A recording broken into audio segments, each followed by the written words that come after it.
A pioneer of modern propaganda was this man, Edward Bernays. Bernays invented the term public relations. He wrote, "The intelligent manipulation of the masses is an invisible government which is the true ruling power in our country." He was part of a secretive group called the U.S. Committee on Public Information, set up in 1917 to persuade reluctant Americans to join the war in Europe.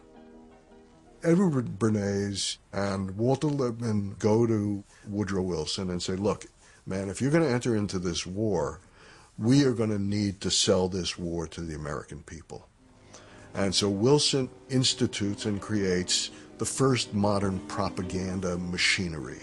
It was actually quite brilliant in its conceptualization, so that the best way to persuade people is to grab them by their emotions, by their unconscious and instinctual urges. Let's not bother with pumping out facts. Let's scare the hell out of people. A picture of the Statue of Liberty in tatters, crumbled into the New York harbor with German planes flying around it. A picture of the world being gobbled up by the bloody hands of a gorilla wearing a German helmet. So, you know, it's not about facts anymore. The facts don't matter. For Edward Bernays, public relations was like a war on people, on bending their will.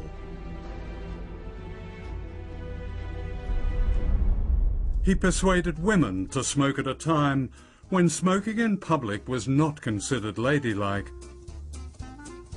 He convinced a group of debutantes to parade along Fifth Avenue, holding up Lucky Strike cigarettes as symbols of women's liberation.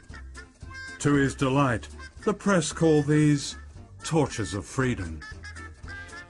What he was interested in doing was creating an association between a product, in this case cigarettes, and the desire for women's liberation. It worked in the sense that it got lots of news coverage. It worked in the sense that women started smoking publicly, and in fact, smoking became a symbol of the new woman, of the emancipated woman. Love is like a cigarette. You know you held my heart aglow between your fingertips. Iraq, March the 20th, 2003. The creation of illusions and the selling of war had come a long way since Edward Bernays.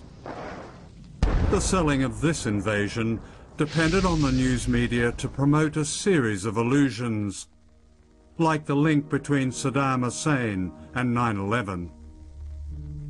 The vision of the World War I poster of the Statue of Liberty in a shambles in New York Harbor is not that different from the image of the World Trade Center, a burning symbol that sort of entered into the stock footage of people's dreams. So immediately you have these associations between the image of the World Trade Center and Saddam Hussein and Iraq.